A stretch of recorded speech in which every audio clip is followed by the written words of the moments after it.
I think the 80s is going to turn out to be one of the last decades where the iconic songs and artists are so closely associated with the decade that they're practically synonymous with the decade.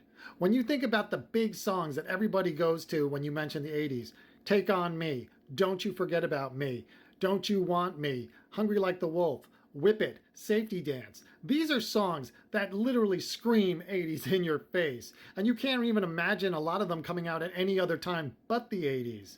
Now, there are a variety of reasons for this: cultural, social, technological, business, possibly music itself. There's a lot of reasons for this, but the popular music of the 2010s and the 2020s, I don't believe it's going to be as closely associated with the decades that spawned it.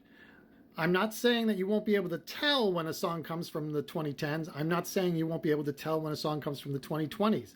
There are production values, there are trends in styles, there are certain voices and ways of singing that people didn't used to do. All of those things will allow you to say, oh, there's ASMR singing. That I know that when that came out in 2018. Oh, there's that folk rock thing that the Lumineers do. That must have been the early 2010s.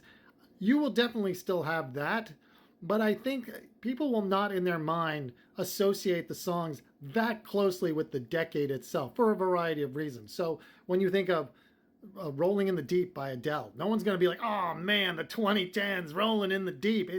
It just doesn't conjure up the decade in the same way. Taylor Swift, Shake It Off, one of the biggest songs of the 2010s.